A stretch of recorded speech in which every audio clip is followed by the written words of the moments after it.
the marriage amendment that put one man, one woman marriage into the state constitution.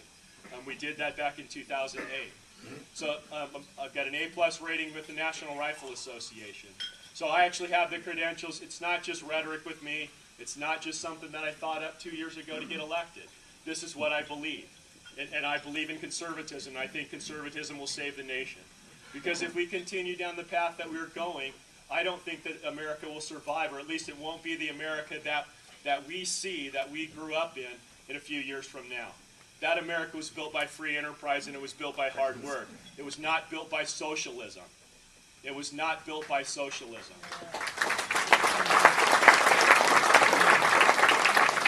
You know, my ancestors came over from Edinburgh, Scotland in 1655. That's when they came to the New World. There was no country here. And so I guarantee you they did not come for a government handout. They came to be free. They may have been criminals. I have no idea. That's a lot of They might have been running from the king. I don't know. But they did not come here for a government handout. I know that you guys aren't looking for a government handout. You're looking for economic freedom. You want to be able to have your businesses prosper. You don't want to have the thumb of the government on you at all times. You want to be free. You were born to be free. I was born to be free. My 2 grandsons were born to be free. But when they came out of the womb this year, one of them's 9 months old, one of them is 6 weeks old. They had a debt placed on their head by the federal government of $47,000. The moment they breached the womb, $47,000. Each and every one of you owe a debt of $47,000. I don't know how many of you are willing to write that check. I know my grandson Oliver and my grandson Vincent, they don't have a checkbook yet. But they got a debt placed on their head because we're spending our children's inheritance. We cannot continue to do that and survive as a nation. Now we've got a president that's going to scale back our military. For some reason, he doesn't like us to have more nukes than anybody else in the world. They want to go ahead and have a mediocre military. That's ridiculous, because if we do that, we'll have to have the same buildup that we had back before World War II. And we don't want to have to go through that again. You know, Ronald Reagan essentially drove the Soviets into the ground. He didn't do it by bowing to him when he went to meet him. When he met with Gorbachev at Reykjavik, Iceland, they couldn't make a deal. Reagan walked away. He got back in his plane and he went home. He didn't bow to Gorbachev. America is the greatest nation on the face of the earth, folks. We don't take a second seat to anybody. We don't need a president that's willing to bow to foreign leaders. We need a president that'll stand up. And after we get through with this primary, and like Mal said earlier, we're Republicans. We don't sort these things out in a formerly smoke-filled back room. We do it in a primary. And sometimes we beat each other up, but we do that so that the strongest candidate emerges. When we get done with the primary, we get behind our presidential candidate, no matter who he is. As Republicans, we need to lead him on to victory. We need to push him on to victory. Because if we don't, this nation will not survive. This nation will perish. I don't want to leave you with a negative feeling that this is a hopeless situation, that we can't make this right. I certainly would not be running for Congress if I didn't think that we could fix this. But I think we can fix it. I think it'll be painful, and it was painful to balance the state budget, but we did it. We did it. It was tough. Nobody's happy about how we had to do it, but we did it. And now we're on a firm foundation. If you listen to the press, they'll tell you that we have an $800 million surplus. I'm here to tell you today that's untrue. We had to take on some debt to balance the budget. We also have the expiration of the 1-cent sales tax that's going to go away next year. We need to make sure we have enough money so that we don't fall off that cliff. That's what the Senate budget is going to do. We may have to start it in the Senate like we did last year, but we're willing to do that because we need to put out a balanced budget. We can't return to spending more than we make, folks. We can't do that. But I know that we can solve this national problem just like we solved the problem in Arizona. And I hope that you'll support me in the Republican primary in August. Thank you. God bless you. Thank you, Ron. Our next speaker is Pinal County Sheriff Paul Babu.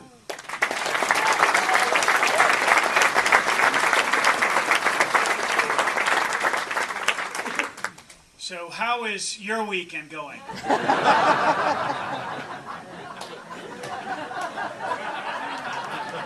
You gotta laugh.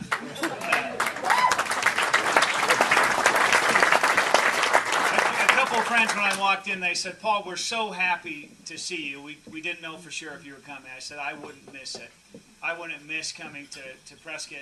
And I saw not only Pam and David Jones and all of the women when I had the great opportunity to speak to the Prescott Women's Republican Club for the second year straight on Valentine's Day, and what a great time we had. So I want to thank you, Pam, and all you ladies that were a part of the Prescott Women's Republican Club for the good work you do for our party and for our country. So thank you.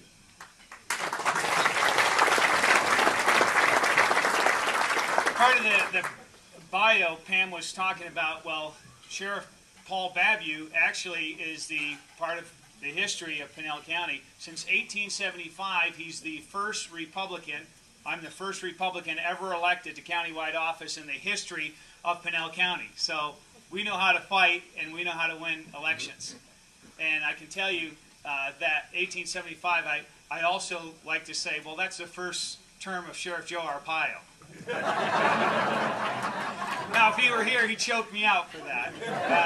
I actually get along very well with Sheriff Arpaio. He's a great man, great leader, and you have, as we mentioned the other day, a fine sheriff, and Scott Masher, who's here, and his wife, Renee.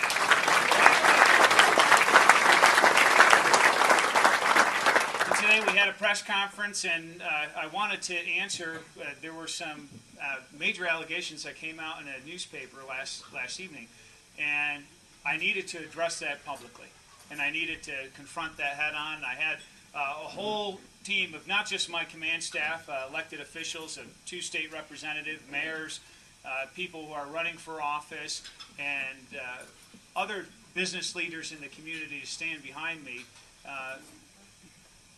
to talk about those allegations, and what is contained in that newspaper article is absolutely, unequivocally false, except for the information about my personal life.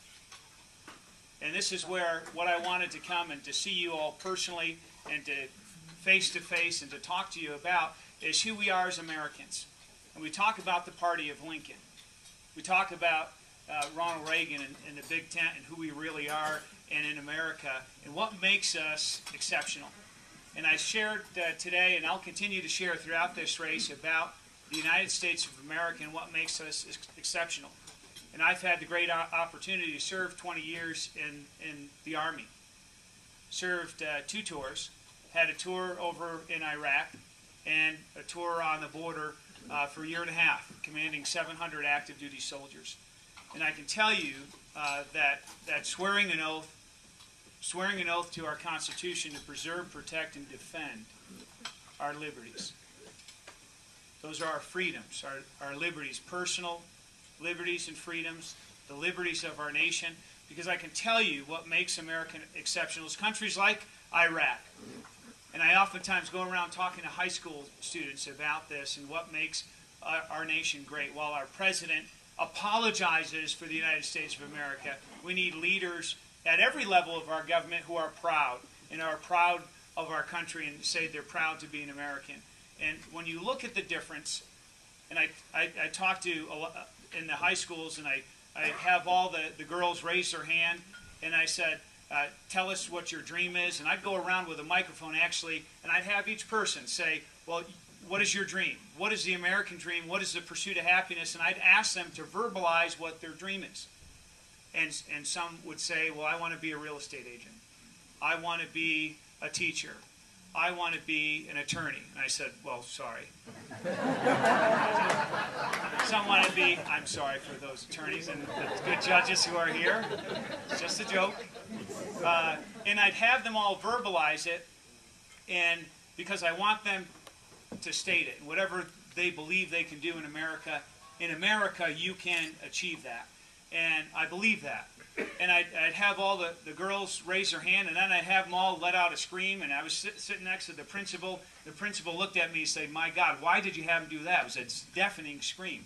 And I said, all you girls out there, throw your hands down. Because in countries like Iraq and others, that you can't even go to school. So forget your dreams and the pursuit of your happiness. So that's what makes America exceptional. I talk and looking out and talking about faiths and religions, and some people offered up their faith and their belief in God, and you had a lot of differences in the crowd. And I says, in America, we celebrate our differences. We have freedom of religion. In some of these countries, there's one faith, one recognized faith, and they persecute and kill other members in certain sects throughout the world. I said, that's what makes America exceptional. And I said, you're looking at race, color, national origin. And some of the schools in Pinell County, we're the fastest growing county in America, if you didn't know that, percentage-wise. We're about just approaching 400,000. And you see all the diverse races. We had Asians and white and Hispanic and African-American, black, and every other race represented. And I say, in foreign countries, there's caste systems, where if you're a certain race, color, national origin, you can't move outside of that. But in America, you can.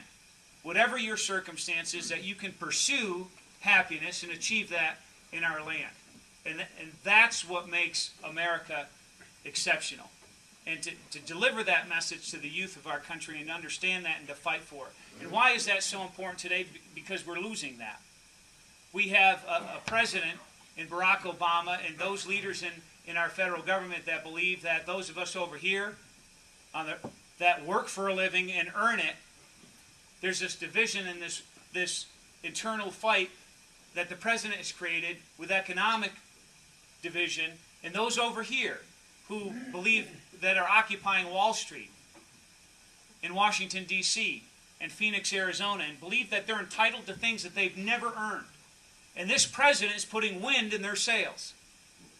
And that's unacceptable, because we understand that the free market principles, that capitalism is what's made America great and strong.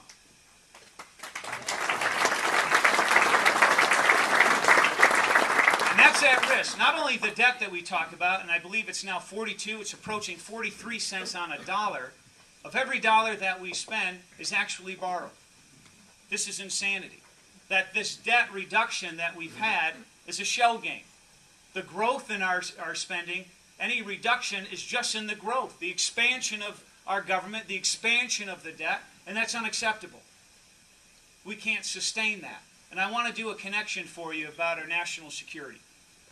That we're 300 million people. There are nations in this world that are 1 billion plus and growing, who are not the friends of America. In fact, you have countries like China who are communist nations.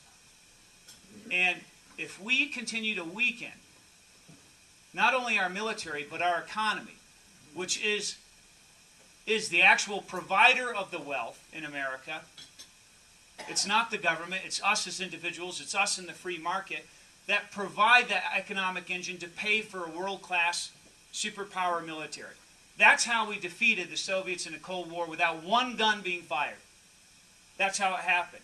And the Soviets ended up having half of their buildings, their public buildings, and even their schools, with 50% of them without central plumbing or heating, and nearly bankrupt by the time it was over.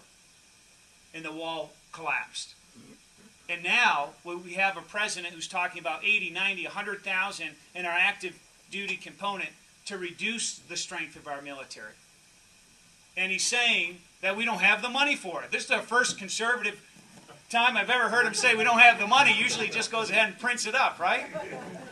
And literally weakening the strength of our military and our ability to project our foreign policy as we've always used the military nationally in order to do that and to protect our country.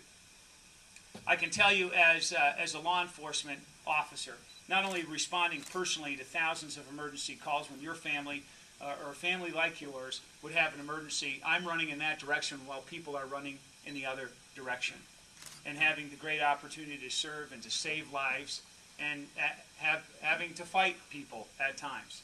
And I can tell you that as the sheriff of Pinell County, we have close to 700 full-time members of our office, and we have had historic busts against the cartels from Mexico. And while lots of people talk about securing the border or fighting the cartels or doing something to enforce all the laws, well, in Pinell County, just like Maricopa County, just like here in Yavapai County, We enforce all the laws in our country, unlike this president who waves his royal hand and believes that you can just waive certain laws. Well, in Pinell County, we enforce all the laws. 3 months ago, we had the largest bust in Arizona history. It was $2 to $3 billion bust of the Sinaloa cartel. We had 21 law enforcement agencies that we led that brought in together, and we worked as a team to fight this cartel, one of the most dangerous, violent cartels in Mexico, that are bringing their trash, bringing their violence here to America. And we arrested 76 individuals, 108 guns. They weren't handguns, folks. These were scoped rifles. These were AK-47s that are being brought into our country. 2 of these weapons were from Fast and Furious. Some of you have heard this already. This is outrageous that this is going on. While we're standing up for states' rights here in Arizona, that we have a federal government that is suing our state, that we have a federal government that has undermined the Second Amendment, our right to bear arms, and is actually, this president and Eric Holder have said for years that Mexico and the violence that is going on down there, 49,000 people have been killed now in this war between the government, the Calderon government, and the cartels. Who's winning that war, folks? Who is winning that war? It's the cartels. Even the Mexican government is saying they're not winning. And now, because of that violence, the president, Eric Holder, had said 90% of all the weapons going to Mexico come from where? Come from the United States, therefore blaming America for the violence in our neighboring country. Lo and behold, we find out on December 15, 2010, it's where I wear this metal wristband for our hero in the Border Patrol, Agent Brian Terry. His brother Kent gave this to me and his mother Josie. Talked to them. In fact, Kent, later today, just a shout out as support for me. He's a brother in arms. He was murdered in our state with 2 guns from Fast and Furious. Fast and Furious is not that car racing movie. Fast and Furious is 2,000 guns that were facilitated through straw purchasers. That means, like Sarah, you went to a gun dealer to purchase weapons you never intended to use. You were just facilitating them to somebody else. Our government facilitated this program. 2,000 high-powered weapons, again, rifles, AK-47s, easily converted into fully automatic weapons. 35 of them were 50 caliber sniper rifles, into the hands of the most violent criminals that we're fighting. How did that end, folks? We have a hero in our Border Patrol who was murdered. 200 to 300 people in Mexico have been killed by these weapons. And this president sues our state, fails to secure this border. 212,000 illegals this past year came through just the Tucson sector. The Border Patrol, who works for Janet Napolitano, she says the border's more secure than ever, right? Yeah. This is something we call evidence in law enforcement when we arrest 76 individuals and $2 to $3 billion worth of drugs. This border is not secure. When we have 212,000 illegals, and the Border Patrol says that that's a reflection of just 1 out of every possible 3. And I want you to ponder this. The fact that if 400,000 plus basic illegals are coming in undetected by any level of law enforcement, what do we think about those with military training? What do we think about those who could be part of a terrorist cell from a country of interest? Somalia, Jordan, Syria, Iran, where members of those nation states have come in through our unsecured border. This is the graver threat facing our country and facing America. And having served as an Army officer in Iraq, I'm not saying this as an isolationist. I was in support of those efforts and those campaigns. But we've been there 9 years, finally coming home, 10 years plus in Afghanistan, spent $1 trillion. We have $16 trillion of debt. We spent $1 trillion our nation doesn't have.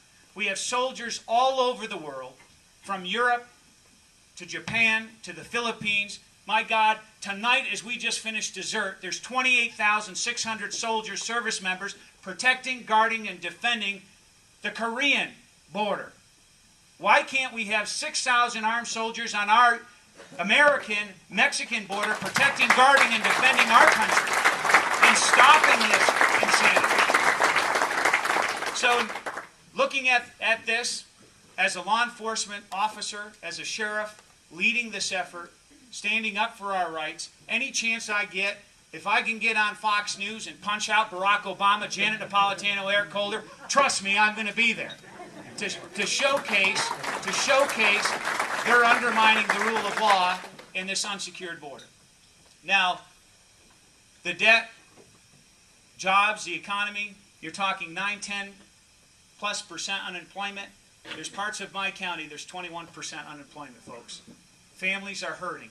And the only thing we're being served up by this president and the Democrats in Congress is more stimulus. How has that worked? How many jobs has this created? $3.7 trillion in additional debt. In fact, it hasn't created any jobs. And this is where we have to understand the job creators in our economy are the private sector. Government needs to get out of the way, set an economic environment where they can invest in the economy, the true job creators. Imagine if we can take that $2 trillion of money that all the economists are saying that the businesses are hoarding, are protecting. Imagine if we create an environment where they invest it in the private sector and create jobs, what that'll do. And by the way, we don't have to borrow it when we do it that way. And we really get the results.